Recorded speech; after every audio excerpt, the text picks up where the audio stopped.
আজ রাতে একে অপরের মুখ না দেখে তখন ছুটিও সেটা মেনে নেয়। এরপর দেখা যায় পরদিন সকালে ছুটি সুন্দর করে শাড়ি পরে নিচে নেমে আসে। আর ছুটি ও অভির ভাত কাপড়ের আয়োজন হয়। সেখানে অভি ছুটির হাতে ভাত কাপড়ের থালা তুলে দিয়ে বলে ওঠে, আজ থেকে আমি তোমার ভাত কাপড় ও সকল সুখ দুঃখের দায়িত্ব নিলাম। ভাত কাপড়ের আয়োজন শেষে পার্লার থেকে ছুটিকে সাজানোর জন্য বাড়িতে লোক আসে। আর ছুটিকে সুন্দর করে সাজিয়ে দেয়। এরপর দেখা যায় বাড়ির আয়োজনের মধ্যে ছুটি সিঁড়ি দিয়ে নেমে এলে অপলক দৃষ্টিতে অভি ছুটির দিকে তাকিয়ে থাকে আর মনে মনে বলতে থাকে, এই মেয়েটাকে এত সুন্দর লাগছে, আমি কেন তার দিক থেকে চোখ ফেরাতে পারছি না। এই কথাগুলো ভেবে তাকিয়ে থাকে। এরপর দেখা যায় বাড়িতে রিসেপশনের আয়োজন শেষ হলে রাতে অভি ছুটিকে নিয়ে রুমে আসে। আর ছুটিকে বলে ওঠে, এটা আমার রুম, এই রুমে আমাদেরকে থাকতে হবে যাতে কেউ বুঝতে না পারে আমরা একে অপরের থেকে দূরত্ব মেনটেন করছি। তুমি আজ থেকে এই খাটে শুবে আর আমি এই সোফায় শুবো। এই কথা শুনে সঙ্গে সঙ্গেই ছুটি বলে ওঠে, না না অফিসার, আপনি আপনার বিছানায় শোন। আপনি সবসময় এই বিছানায় শুয়েছেন, আপনার হয়তো বা ওখানে শুলে ঘুমো আসবে না। আপনি না হয় এই বিছানায় শোন, আমি সোফায় শুবো। এই কথা শুনে অভি রাজি না হলেও ছুটির বাহানার কাছে অভি আর কোনো কথা বলতে পারে না। এরপর রাতে অভি ও ছুটি যে যার জায়গায় শুয়ে পড়লে রাতে হঠাৎ করে ছুটির জানালা দিয়ে কিছু একটা দেখতে পেয়ে ভয় পেয়ে যায়। আর সঙ্গে সঙ্গে ছুটে এসে অভিকে জড়িয়ে ধরে আর চিৎকার করে বলতে থাকি, জানালায় কিছু একটা আছে। তখন বারবার অভিও সেদিকে তাকিয়ে দেখতে থাকে, কিন্তু কিছু দেখতে না পেয়ে বলে ওঠে, কোথায়, কি দেখছেন আপনি? নাকি শুধু শুধু বাহানা করে আমাকে জড়িয়ে ধরলেন? নিজেই আমাকে আপনার থেকে দূরে থাকতে বলেছেন, আর এখন আপনি নিজেই আমার কাছে আসছেন। এই কথা শুনে সঙ্গে সঙ্গেই ছুটি অভিকে ছেড়ে দেয়। তা ভিউয়ার্স, অভি ও ছুটির এমন খুনসুটি আপনাদের কেমন লাগছে? আপনাদের মতামত আমাদের কমেন্টে জানান। ধন্যবাদ। ঘরের মধ্যে অভি ছুটিকে বলে ওঠে, এটা আমার ঘর, আজ থেকে তুমি এই বিছানায় শুবে। কথাটা শুনে ছুটি অবাক হয়ে যায়। এই এপিসোডটি পেতে এক্ষুনি আমাদের চ্যানেলটি সাবস্ক্রাইব করুন।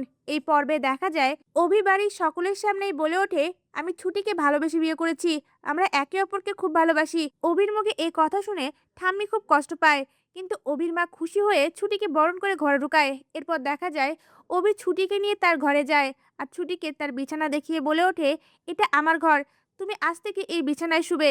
সঙ্গে সঙ্গে ছুটি বলে ওঠে, না না স্যার, এটা আপনার ঘর, আপনি বিছানায় শোন, আমি নিচে বিছানা করে শুয়ে পড়বো। কথা শুনে সঙ্গে সঙ্গে অভি ধমক দিয়ে ছুটিকে বলে ওঠে, একদম চুপ, আমি যেটা বলছি সেটা করবে। এই কথা শুনে ছুটিও চুপ হয়ে যায়।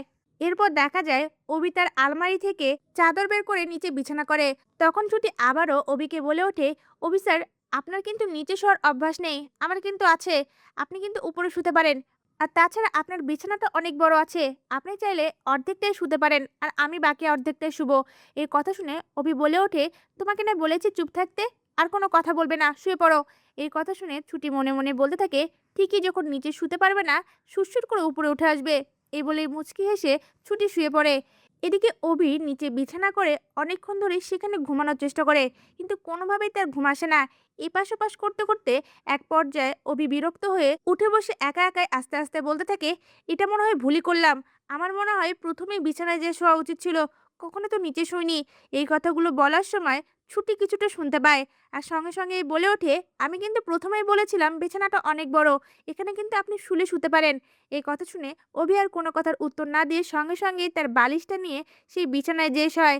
তা ভিউয়ার্স, অভি ও ছুটির এমন খুনসুটি দেখতে আপনাদের কেমন লাগছে? আপনাদের মূল্যবান মতামত আমাদের কমেন্টে জানান। ধন্যবাদ। ছুটি অভির মায়ের দেওয়া শাড়ি ও গয়না পরে সুন্দর করে সেজে বৌভাতের অনুষ্ঠানে সিঁড়ি দিয়ে নেমে এলে বাড়ির সবাই ছুটিকে দেখে তার দিকে অপলক দৃষ্টিতে তাকিয়ে থাকে। এই ফুল এপিসোডটি পেতে এক্ষুনি চ্যানেলটি সাবস্ক্রাইব করুন। এই পর্বে দেখা যায় অভির মা ছুটি ও অভির বিয়ের নিয়ম পালন করার জন্য পরদিন সকালে অভি ও ছুটির রুমে যায়। আর সেখানে গিয়ে ছুটিকে একদম সাদামাটা লুকে দেখে বলে ওঠে, তুমি বিয়ের পরের দিন শাড়ি না পরে এমন চুড়িদার পরেছো কেন? ছুটিও তখন বলে ওঠে, আসলে আমার তো তেমন শাড়ি নেই, আর আমি এই জামাগুলোই নিয়ে এসেছিলাম, তাই এটাই পরেছি। তখন অভির মা বলে ওঠে, না, এসব পরা যাবে না, তুমি নতুন এই বাড়িতে এসেছো, এবারের বউ তুমি, তাই তোমাকে এবারের নিয়ম মেনে চলতে হবে।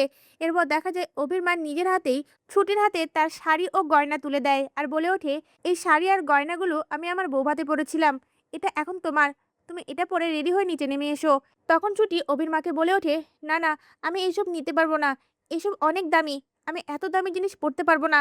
কথাটা শুনে অভির মা মনে মনে বলতে থাকে, এই মেয়েটার মনে একটুও লোভ নেই, আর পরি, পরি কতটা লোভী। এই কথাগুলো ভাবতে থাকে। এদিকে ছুটি গয়না আর শাড়িটা অভির মায়ের হাতে তুলে দিয়ে বলে ওঠে, এসব আপনি নিয়ে যান, আমার কাছে যা আছে তাই আমি পরে নেব।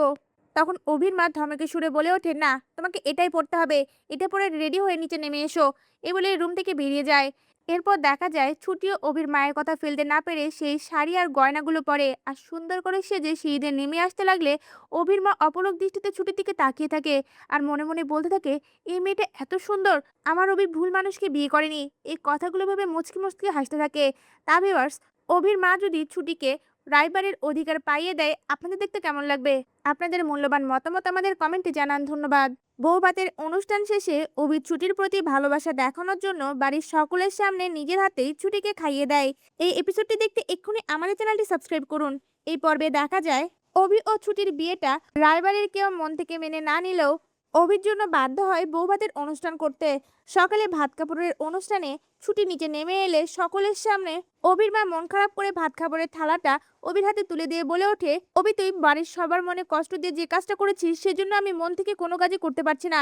এখন বিয়ে যখন করেছিস নিয়ম তো পালন করতেই হবে। এই নে ভাত কাপড়ের থালা, বাকি নিয়মটা তুই পালন করে নে। এই কথা শুনে অভিও কোনো কথার উত্তর না দিয়ে ছুটির সামনে গিয়ে দাঁড়ায় আর ছুটির হাতে ভাত কাপড়ের থালাটা তুলে দিয়ে বলে ওঠে, আজ থেকে আমি তোমার ভাত কাপড়ের দায়িত্ব নিলাম, সঙ্গে তোমার সকল সুখ দুঃখের দায়িত্ব আমার। কথাটা শুনে ছুটি কান্নামাখা দৃষ্টিতে অভির দিকে তাকিয়ে থাকে। এরপর দেখা যায় ভাত খাবারের অনুষ্ঠান শেষ হলে কেউ ছুটিকে খাবার কথা না বলে যে যার মতন কাজ করতে থাকে। এটা দেখে অভি বুঝতে পারে বাড়ির কেউই ছুটিকে খাবার কথা বলবে না। আর অভি এটাও বুঝতে পারে ছুটির খুব খিদে পেয়েছে। তাই অভি নিজে রান্নাঘরে গিয়ে ছুটির জন্য খাবার নিয়ে আসে আর খাবারটা ছুটির দিকে এগিয়ে দিয়ে নিজের হাতেই ছুটিকে খাইয়ে দিতে যায়। এটা দেখে ছুটি বলে ওঠে, এটা একটু বেশি বেশি হয়ে যাচ্ছে না? বাড়ির সকলের সামনে এতটাও তো ভালোবাসা দেখানোর দরকার নেই। বাড়ির সবাই এমনিতেও আমাদেরকে মেনে নেয়নি। অভি বলে ওঠে, এত বুঝতে বলিনি তো তোমাকে, চুপ থাকো, আমি যা করছি তা করতে দাও। বাড়ির সবাই যেন দেখে বুঝতে পারে আমরা একে অপরকে খুব ভালোবাসি। এই বলে ইচ্ছে করেই অভি ছুটির মুখে খাবারটা ঠেসে দেয়। তা ভিউয়ার্স, অভি ও ছুটির খুনসুটিটা আপনাদের কেমন লাগছে? আপনাদের মূল্যবান মতামত আমাদের কমেন্টে জানান। ধন্যবাদ। ছুটি পুজোর সকল কাজ নিজের হাতে সামলে নিলে এটা দেখে অভি সকলের সামনেই ইচ্ছে করেই ছুটির প্রতি ভালোবাসা দেখাতে যায়। আর এটা দেখে ঝুমকি কোনোভাবে মেনে নিতে না পেরে রাগ দেখিয়ে রায়বাড়ি থেকে বেরিয়ে যায়। এই এপিসোডটি পেতে এক্ষুনি চ্যানেলটি সাবস্ক্রাইব করুন। এই পর্বে দেখা যায় ছুটি অভির হাত ধরে টেনে রাস্তায় যায় আর সেখানে গাড়ি থামানোর চেষ্টা করে। কোনো গাড়ি না থামালে তখন ছুটি বলে ওঠে, আর মাত্র 15 মিনিট আছে, আমাদের যেভাবেই হোক রায়বাড়িতে পৌঁছাতে হবে, মা খুব চিন্তা করছে। এদিকে অভি ছুটির এমন তাড়া দেখে বলে ওঠে, পুজো না হলে কি হবে, পরে এক সময় করে নিলেই হবে। এই কথা শুনে ছুটি বলে ওঠে, পুজো কোনো খেলার জিনিস নয়, আর এটা মা আমাদের মঙ্গলের জন্য রেখেছে, তাই যেভাবে হোক রায়বাড়িতে আমাদের পৌঁছাতে হবে। সেই সময় একটা সিএনজি এসে অভি ও ছুটির সামনে দাঁড়ায়। ছুটি সেই সিএনজিটা দেখে অনেক খুশি হয়ে যায় আর মনে মনে বলতে থাকে, ব্যাস এটা হলেই চলবে। আর অভিকে সেই সিএনজিতে উঠতে বলে। অভি তখন সেই সিএনজিতে উঠতে না চাইলে ছুটির রাগ দেখিয়ে বলে ওঠে, এক্ষুনি উঠবেন নাকি আপনি হেঁটে হেঁটে আসবেন। এই কথা শুনে অভিও ভয় পেয়ে সেই সিএনজির মধ্যে উঠে পড়ে আর সিএনজিওয়ালাকে ছুটি বারবার তাড়া দিতে থাকে। এদিকে ঝুমকি আড়াল থেকে সবটা দেখে মনে মনে বলতে থাকে, এই সিএনজি নিয়ে এই 15 মিনিটে তোরা পৌঁছাতে পারবি না, আজ আমি এই পুজোর মধ্যে বসবো। এই কথাগুলো বলে ঝুমকি সঙ্গে সঙ্গে গাড়ি নিয়ে রায়বাড়ির উদ্দেশ্যে রওনা দেয়। এদিকে ছুটি বারবার সিএনজিওয়ালাকে তাড়া দিলে সিএনজিওয়ালা বলে ওঠে, আমি এত জোরে গাড়ি চালাতে পারি না। ছুটি তখন বলে ওঠে, গাড়ি থামান। আর গাড়ি থেকে সিএনজিওয়ালাকে বের করে দিয়ে বলে ওঠে, আপনি পিছনে বসুন। আর ছুটি নিজেই সে গাড়িটা চালাতে থাকে। অন্যদিকে দেখা যায় ঠাকুরমশাই বলে ওঠে, আর মাত্র 5 মিনিট আছে, পুজো এখন শুরু না করলে লগ্ন পেরিয়ে যাবে, এখন পুজোতে কি বসবে। অভির ঠাম্মি তখন পাশ থেকে বলে ওঠে, সকাল থেকে অনেক রঙ্গ দেখছি, পরিমা আছে, পরিমা বসবে এখানে। আর তখনই ঝুমকি শাড়ি পরে পুজোর থালা নিয়ে সেখানে উপস্থিত হয় আর বলে ওঠে, এই তো আমি এসে গেছি। এই বলেই পুজোর জায়গায় বসতে যাবে সেই সময় সিঁড়ি দিয়ে ছুটি সুন্দর করে শাড়ি পরে শঙ্খ বাজাতে বাজাতে নেমে আসে। আর এটা দেখে অভির মা অনেক খুশি হয়ে যায়। এরপর দেখা যায় ছুটি ঝুমকির সামনে গিয়ে দাঁড়িয়ে বলে ওঠে, তোর সঙ্গে যা হয়েছে এতে আমি খুব কষ্ট পেয়েছি, আর তাছাড়া এই বাড়ির বউ আমি, আমার এবং অভির মঙ্গলের জন্যই মা এই পুজো দিয়েছে, তুই এই পুজোতে বসতে পারবি না, তুই গেস্টের মতন থাক। কথাটা শুনে ঝুমকি অনেক রেগে যায়।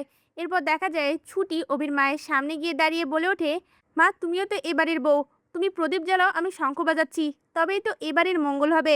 কথাটা শুনে অভির মা অনেক খুশি হয়। আর এদিকে ঠাম্মি ছুটিকে সেখানে দেখে রেগে গেলেও মনে মনে বলতে থাকে, মেয়েটার মধ্যে দেখি সংস্কার জ্ঞান অনেক আছে, পুজো সম্পর্কে সবকিছুই জানে। এরপর অভি ও ছুটি সেই পুজোতে বসে সকলের জন্য মঙ্গল কামনা করে। এদিকে ঝুমকি ছুটি ও অভিকে একসঙ্গে পুজোয় দেখে অনেক রেগে যায় আর মনে মনে বলতে থাকে, ছুটি তুই এখানে জিতে গেলি, কিন্তু পরবর্তী চাল আমি জিতবো। আমি যেভাবেই হোক তোর কাছ থেকে অভিকে কেড়ে নেব। এরপর দেখা যায় পুজো শেষে সকলের সামনেই অভি ছুটির প্রশংসা করে বলে ওঠে, দেখেছো মা, আমার বউ কতটা লক্ষ্মী, পুজোর সব কাজ সে পারে। ছুটি হচ্ছে রায়বাড়ির যোগ্য বউ, ওই মেয়েটা নয়। সকলের সামনে ইচ্ছে করে অভি ছুটির প্রতি ভালোবাসা দেখাচ্ছে, এটা দেখে ছুটি রেগে যায় আর শাসন করে আস্তে আস্তে বলতে থাকে, এটা একটু বেশি হয়ে গেল না? চুপ করুন, নয়তোবা কিন্তু আমি আমার নাটক শুরু করে দেব। কথাটা শুনে অভিও নিজেকে সামলে নেয়। তা ভিউয়ার্স, অভি ও ছুটির এমন খুনসুটি দেখতে আপনাদের কেমন লাগছে? আপনাদের মূল্যবান মতামত আমাদের কমেন্টে জানান। ধন্যবাদ। নিয়ম পালন করতে অভি ছুটিকে নিয়ে মন্দিরে এলে সেখানে এক নতুন সত্যের মুখোমুখি হয় অভি। এই এপিসোডটি পেতে এক্ষুনি চ্যানেলটি সাবস্ক্রাইব করুন। এই পর্বে দেখা যায় পরদিন সকালে বৌভাতের অনুষ্ঠানে অভি আর ছুটি দুজনেই নেমে এলে অভির মা মনে মনে বলতে থাকে, আমার ছেলে যখন ভালোবেসে বিয়ে করেছে তখন সকল নিয়ম আমাকেই পালন করতে হবে। সঙ্গে সঙ্গেই অভির মা তাদের বাড়ির কাজের মেয়েকে বলে ওঠে, এই ভাত কাপড়ের থালাটা অভির হাতে তুলে দে।